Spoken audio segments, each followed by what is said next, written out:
புதுச்சேரி ஸ்ரீ வேதபுரீஸ்வரர் ஸ்ரீ வரதராஜ பெருமாள் தேவஸ்தானத்திற்கு சொந்தமான சுமார் 2 கோடி ரூபாய் மதிப்புள்ள சொத்தை அபகரிக்க முன்னாள் அறங்காவல் குழுவை சேர்ந்த குடும்பத்தினர் முயற்சி மேற்கொள்கின்றனர். இந்த சொத்து எண் 58 காமாட்சி அம்மன் கோவில் வீதி, புதுச்சேரியில் அமைந்துள்ளது. முன்னதாக இந்த சொத்தின் மீது இந்த சொத்தை அபகரிக்க முயல்வதாக எழுந்த புகாரின் பேரில் புதுச்சேரி அரசின் இந்து சமய அறநிலைத்துறை சார்பு செயலாளர் இக்கோவில் சொத்தை பாதுகாக்க உத்தரவிடப்பட்டுள்ளது. ஆனால் கடந்த 12 ஆண்டுகளாக செயல் அலுவலர் எந்த நடவடிக்கையும் எடுக்காததால் தேவஸ்தானத்திற்கு சொந்தமான சொத்து அபகரிக்கப்படும் நிலையில் இருந்தது.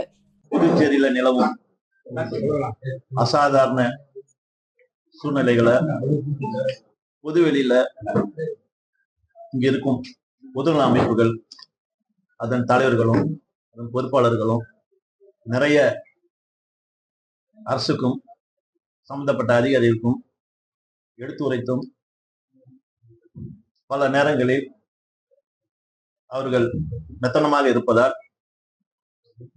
பல பேருடைய சொத்துக்கள் பறிபோவதுடன் அவருக்கான நியாயம் கிடைக்காத நிலை புதுச்சேரியில் அடிக்கடி ஏற்படுகிறது. அதற்கு முத்தாய்ப்பு வைத்தால் போல் அரசாங்க சொத்துக்களையும் கோயில் சொத்துக்களையும் அபகரிக்கும் செயல்கள் நடைபெற்று வருகிறது. இதற்கெல்லாம் முற்றுப்புள்ளி வைக்க வேண்டும். ஈஸ்வரன் கோயில் சொத்து காமாட்சி அம்மன் கோயில் தெருவில் ஒரு சொத்து இருந்தது. அந்த சொத்துல கோயில் சொத்துல வாடகை இருக்கிறவங்க வாடகை கொடுப்பாங்க. அந்த கோயிலுக்கு அந்த சொத்துடைய வருவாய் போய் சேரும். இப்படி இருக்கக்குள்ள ஒரு ஏற்கனவே ட்ரஸ்டியா இருந்த ஒரு குடும்பத்தினர் ஒருத்தர் வாடகை விடுறாங்க கோயில் சொத்துன்றதுல. அப்போ அந்த கோயில் சொத்துல வாடகை இருக்கிறவரு வாடகையை இவங்க தனிப்பட்ட ஆளுகிட்ட போகுதுன்னு சொல்லிட்டு அவர் ஒரு கட்டத்துல என்ன செய்யறாரு, இது கோயில் சொத்தாச்சே, கோயிலுக்கு தானே நான் வாடகை கட்டணும், நீங்க வாங்கி போறீங்களா, இது உங்ககிட்ட நான் கொடுக்க மாட்டேன், நான் கோயில் ரெசிப்ட் போட்டு கொடுக்க சொல்லுங்க, நான் கொடுக்குறேன் அப்படின்ற ஒரு இது வரக்குள்ள அவர் என்ன சொல்றாரு, இது எங்க சொத்துன்றாரு. திடீர்னு சொன்ன உடனே இவர் என்ன சரி, நீங்க கோயில் சொத்துன்றதுக்கு என்கிட்ட ஆவணம்லாம் இருக்குது, நீங்க உங்களுக்கு கொடுக்க முடியாது, கோயிலுக்கு தான் நான் கொடுக்கணும்ன்ற உங்களுக்குள்ள ஒரு தகராறு வரல. அந்த அந்த கோயிலுக்கு என்ன ட்ரஸ்டியா இருந்த ஒரு குடும்பம் அவங்க என்ன செய்யணும், கோர்ட்டுக்கு போய் இவரை காலி பண்ண சொல்றாங்க. அப்போ ஒரு கட்டத்துல கோயில் நிர்வாகம் ட்ரஸ்டியா இருக்கிறவங்க என்ன சொல்றாங்க, இது கோயில் ஆணத்துல என்கிட்ட இல்லை அப்படின்ற ஒரு சூழ்நிலைய தெரியப்பட்டு அபகரிப்பாளருக்கு துணை போறாங்க அதிகாரிகளும் அந்த கோயில் இருக்கிற ட்ரஸ்டிகளும். இப்படி ஒரு கட்டத்துல இருக்க சட்ட போராட்டம் நடக்குது. சட்ட போராட்டம் நடத்தக்குள்ள அதுக்குடைய எல்லாருடைய ஆவணத்திலையும் கோயிலுக்கான எல்லா ஆவணமும் சரியா இருக்குது. கோயிலுக்கான பட்டா இருக்குது, கோயிலுக்கான பட்டா இருக்கு, செட்டில்மெண்ட்,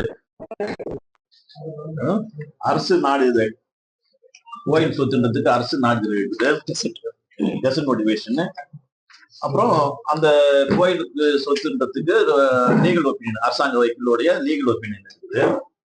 அதுக்கு அடுத்தது இதெல்லாம் கோயில் நிர்வாகத்துல தெரியப்பட்ட பிறகு அந்த பழைய ஹெச்ஆர்ஐ அருணாசலம் என்பவர் இது கோயில் சொத்து தான், இதை கோயில் நிர்வாகம் உடனே நடவடிக்கை எடுத்து கோயிலுக்கு அப்பயே மீட்டுன்னு சொல்லிட்டு மீட்டு கொடுக்கணும்னு சொல்லிட்டு 2011 ஒரு ஆர்டர் போறாரு. 2011 அப்ப அப்பயும் அந்த கோயில் நிர்வாகத்துல இருக்கிறவங்க மெத்தனமா இருக்கிறாங்க. அப்பெல்லாம் இன்னும் அரசியல்வாதிங்க கோயில்ல கமிட்டி போறதானே, அதனால அரசியல்வாதிங்க துணையோட அதிகாரிகளுடைய உத்தரவை காத்துல பறக்கிறாங்க.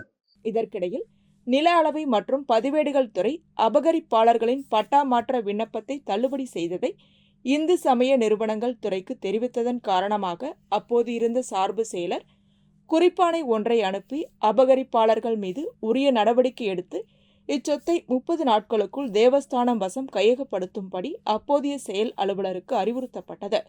அதன்படி அரசு செயலர் அவர்கள் இந்து அறநிலைத்துறை ஆணையர் அவர்களை கோவில் சொத்தை உடனடியாக மீட்டெடுத்து கோவில் வசம் ஒப்படைக்க வேண்டும் எனவும் கூறப்பட்டுள்ளது. மேலும் இதேபோல் கோவில் சொத்துக்களை அபகரிக்கும் செயல் நடைபெறுவதாக எனக்கு தெரிய வருகிறது. இதை தடுத்து கோவில் சொத்துக்களை பாதுகாக்க ஆவண செய்யுமாறு சட்டமன்ற உறுப்பினர் நேரு தெரிவித்துள்ளார். நம்ம மூலகுளம் இது வரைக்கும் போகுது அந்த ரோடு. அதுக்கு இடையில கோயில் இடத்துல 2 பக்கமும் ரோடு போக மீதி இடம் இருக்குது. அந்த இடத்தையும் சில பேருக்கு தார வார்க்கிறதுக்கு சொற்ப வாடகைக்கு கொடுக்கறதுக்கு முயற்சி நடக்குது.